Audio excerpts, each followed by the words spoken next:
Join us and discover beautiful beaches, rugged landscapes, pretty towns, desolate mountain ranges that sweep down to stunning lakes, unique architecture, history and folklore, no shamrocks, no shillelaghs, and definitely no shenanigans. Just naked Ireland. We're deep in Ireland's southwest today for a visit to the pretty town of Killarney in lovely County Kerry. And you can just see a jaunting car coming up the road there.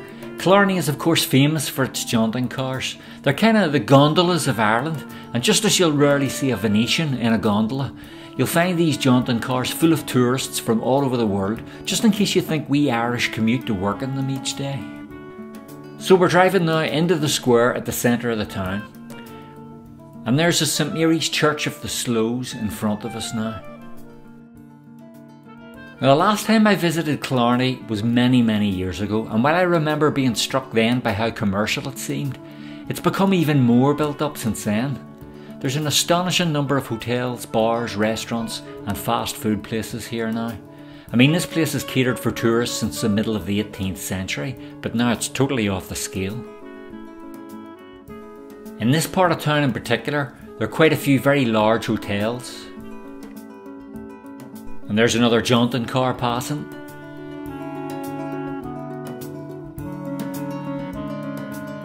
So as usual, my plan is to park up here and then we'll get out and walk around and see what attracts so many people to Killarney.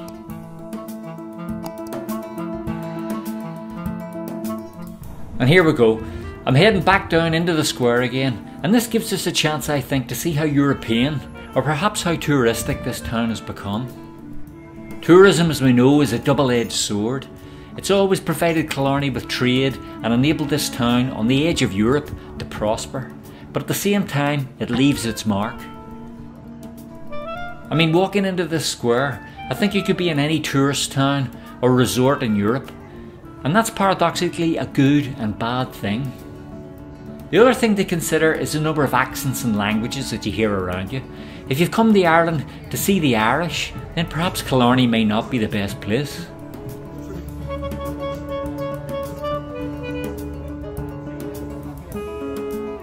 I don't want to be negative though.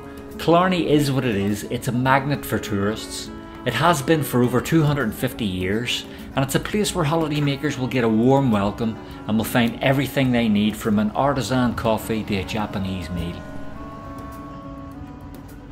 And as you can see, I got a lovely October day for my visit. I hope you're as lucky as me with the weather when you come here. When the sun shines in Ireland, it's quite simply the best place to be in the world. If only that was something we had control over, that'd be great.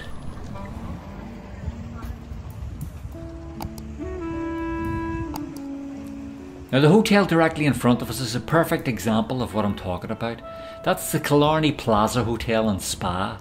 It's one of several big swanky hotels that feed thousands of tourists into the area.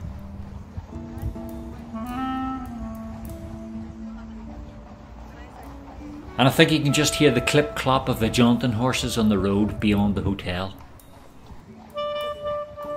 But in fact, the hotel, with its terraced Café du Parc, has more in common with Paris or Bordeaux than a provincial Irish town. So it's funny how things develop. Although it makes you wonder if there's much more of this kind of influence. Will there be anything distinctly Irish for people to see? Aside from the jaunting cars, obviously. They seem strangely incongruent in what is now such a busy road system.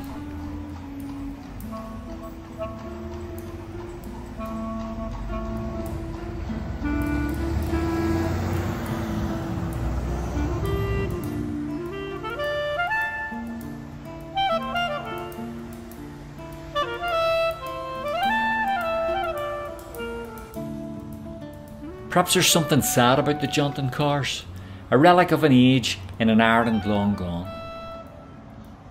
jostling for space amongst the buses and the lorries.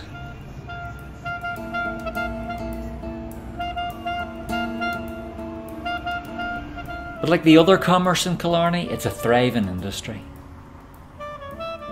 All overseen here by the Christ the King statue, which you may notice also has a little jaunting car style canopy over it.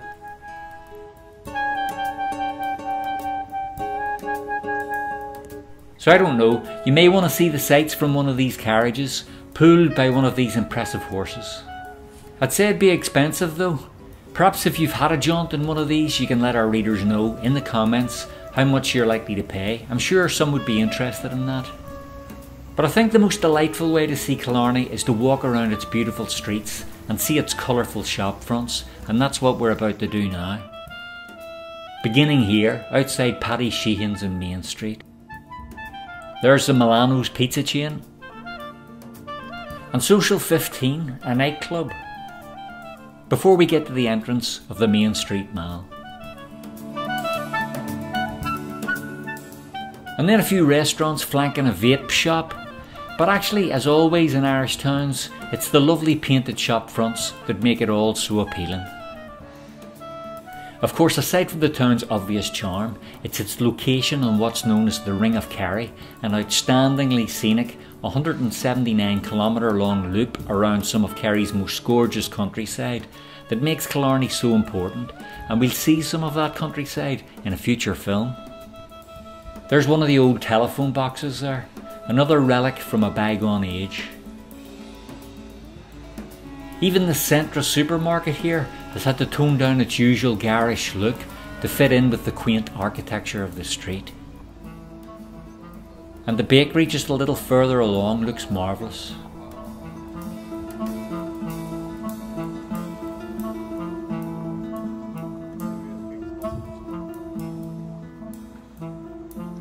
And we have art galleries sitting adjacent to old public houses, and then the traditional frontage of the pharmacy. The town has a population of just under 15,000, and that gives you some idea of the size of this place, and it's twinned with no less than 10 other towns. I don't think I've ever encountered such an extended family of related towns.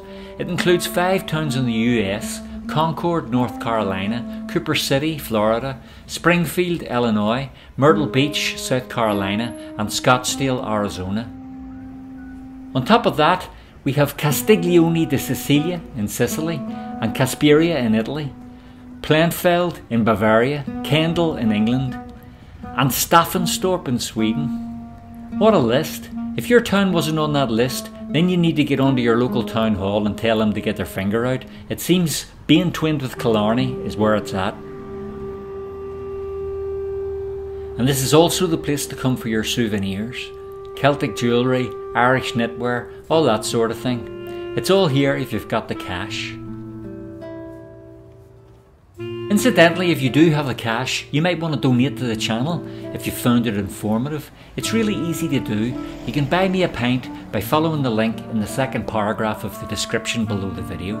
Every donation really helps keep the channel afloat, and believe me, it's much appreciated. Failing that, I'd love it if you simply like the video and subscribe to the channel.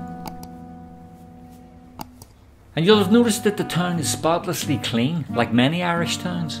In fact, this one has won Best Kept Town in 2007 and was Ireland's tidiest town in 2011. And while I'm giving you a tour of the main street, bear in mind there's lots of other side streets with plenty to offer too. Imagine sitting outside one of these places drinking a big pint of Guinness on a lovely autumn day like this. That's what I'll be doing soon.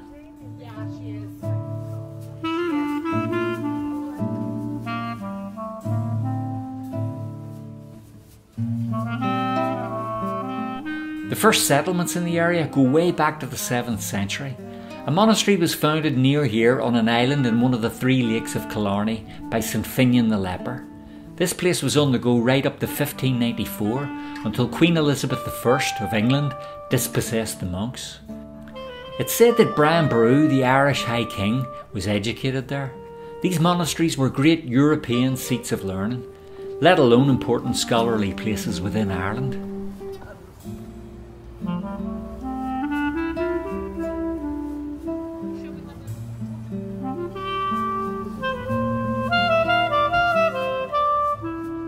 The Speakeasy Bar, that's got to be worth a visit. A Franciscan friary called Muckross Abbey was founded here in 1448 too. Alas, that was destroyed like so many Irish religious buildings by Oliver Cromwell.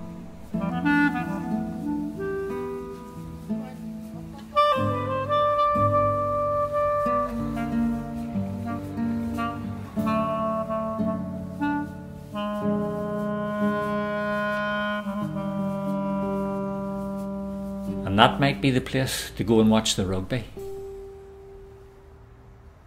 Just look at the colours here.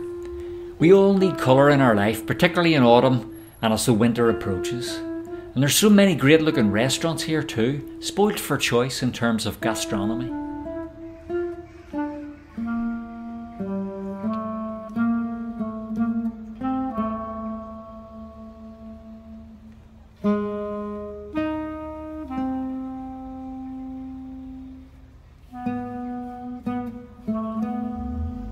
There's the Boxty House up ahead as well, so if you come here you should be able to eat well.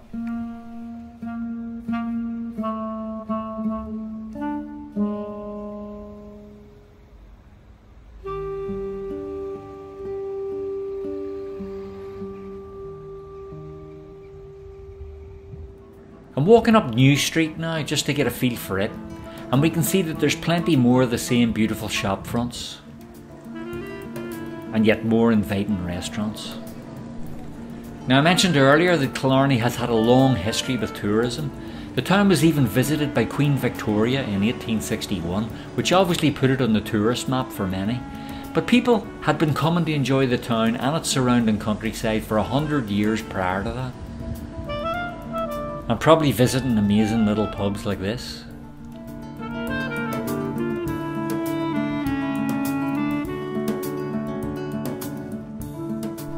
The arrival of the railway here in 1853 obviously opened the place up as a tourist destination. Today the town earns a whopping 410 million a year from tourism. 1.1 million tourists come here to spend their money every year, and remember the town's population is only 15,000. So I guess that's why the town is so well kept. It has a lot of visitors to impress from all over the world.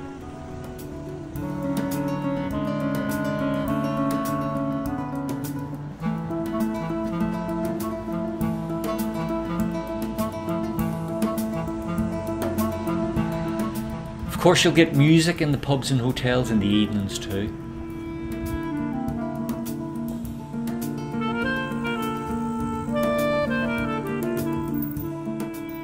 Another shopping mall coming up, this time with a Tesco supermarket, but look at the exterior. The town is obviously careful about preserving the look of this part of the shopping area.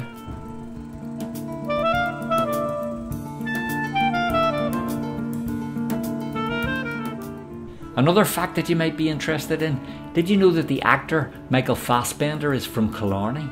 He moved here at the age of 2 from Germany, where he was born, and attended primary and secondary school here before studying drama in London.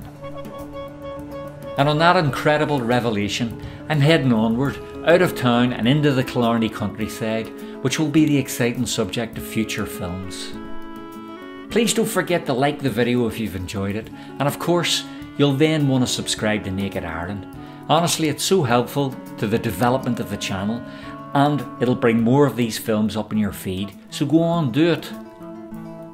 And I'll see you in the next Naked Ireland video.